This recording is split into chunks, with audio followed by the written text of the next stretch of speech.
Hello, I'm Adam White. Welcome to Spring TV on sport927.com.au. We're only just a couple of days out from the Melbourne Cup Carnival here at Flemington, and we're going to have a very close look at the Amy Victoria Derby with a number of key contenders going through their final piece of work this morning, as I said, with only 2 days out until the race. We're going to start with David Hayes. He's got Kibbutz in the race, who's, I tell you what, he's had a lot of support with punters throughout the country over the last couple of weeks, and almost now into favouritism. He went through his final piece of work this morning. Craig Williams was on board after Brad Royal did the warm-up for Kibbutz. Then it was Williams working over about 1,400 metres this morning on the Visco ride, and David Hayes spoke to the media about not only Kibbutz but his other key runners going into the big day on Saturday, Miss Finland and also Torquay. What was Craig's thoughts on Kibbutz this morning? He just had a very easy day. He went through at 14 to the furlong over a mile just to stretch his legs, and he was happy with him. He said he was very relaxed, and that's what you've got to be to win a derby. How did he come through the bars? Really well. I thought it was an outstanding run in the bars, and it was a run of a horse looking for Flemington. Simon O'Donnell said yesterday he couldn't be happier as an owner. Is he about cherry ripe to win it? Oh, look, the horse is very well. He's very raw and very new, and probably is still making a few mistakes. But he's one of the few horses in the race that will probably have the ability to run the mile and a half right out. How do you think it'll be run? Do you think it'll be a sit sprint or a solidly run race? I hope it's a solidly run race. If it's a sit sprint, Marching will be very hard to beat. You know, he was very impressive last Saturday. And if it's a solidly run race, you'd think Kibbutz or Villain would be the horses to beat. So what's your confidence levels heading into it? Well, quietly confident. If he puts the run up that he did last week, you'd think he'd be right in the finish. Did that surprise you last week, or were you expecting something like that? No, we expected it. We rode him that way to finish the race off, and we picked out the Valley as a track for him to have his lead up on, because he's quite backward. And it's a tricky track, and if he could get around there, it'll bring him a lot for Flemington. Just a quick one on Torquay and Miss Finland. The shoe mishap the other day, no problems there? No.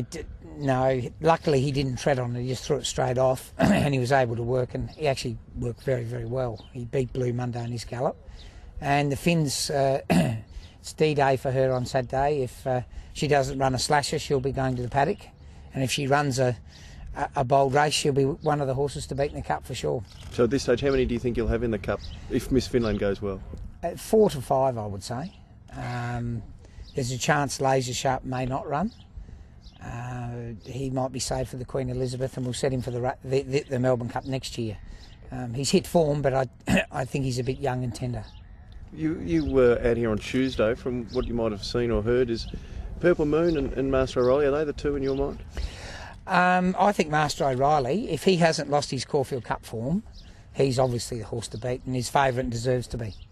So that was David Hayes there. Interesting news there on Miss Finland. She won't run in the Melbourne Cup unless she runs very well in the McKinnon Stakes on Saturday. Well, another one of the key chances is Marching from the Hawkes stable, and Wayne Hawkes had some interesting comments to make about Marching going into the race, claiming that they believe they've certainly got the horse to beat, prepared to really talk up the chances of Marching. Yeah, he put up really well. It's obviously very important that you do pull up well from the Amy Vars, because you've only got the 7-day backup and you need everything to go right, because there's really no time to fix any problems if they arise. How are the confidence levels after drawing barriers 2? Yeah, well, I asked for barrier 1 to 4, and someone looked down on us, and I don't know why. We generally seem to draw pretty ordinary barriers in some of these big races, but he's drawn the ideal barrier. He'll jump and go to sleep, and Damien knows him obviously very, very well, and everything's go, probably except for the weather. No rain. Bring on the fast tracks. Any concern with the 2500? Well, there has to be concern with the 2500 because he's never run it before, and pedigrees mean one thing, and the horse themselves is another thing. So people can always be confident about the pedigree says this and everything like that, but there's only one way you know whether they're going to run the 2500, and that's actually to go out there on Saturday and do it. Who's the danger in your mind? All the other 12 runners. You don't have anyone out of Villain, Kibbutz? No, not really. The only danger to Marching is not running the 2500 metres. If he runs the 2500 metres, could be happy days. if you want to have horses going good right now, now's the right time, because I don't think we'll ever see an easier VRC Derby. Not in my time anyway. So that was Wayne Hawkes there, a super confident Wayne Hawkes, talking about Marching's chances in the Amy Victoria Derby.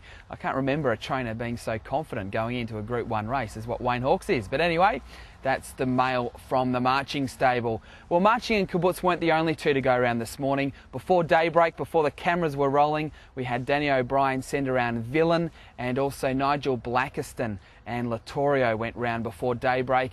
And well, the only indication we could get from both trainers was that their horses are spot on for Saturday. So that pretty much covers the four major chances here at Flemington. We'll have the final word tomorrow from Federation Square on the massive Amy Derby Day program. So make sure you're listening and watching sport927.com.au.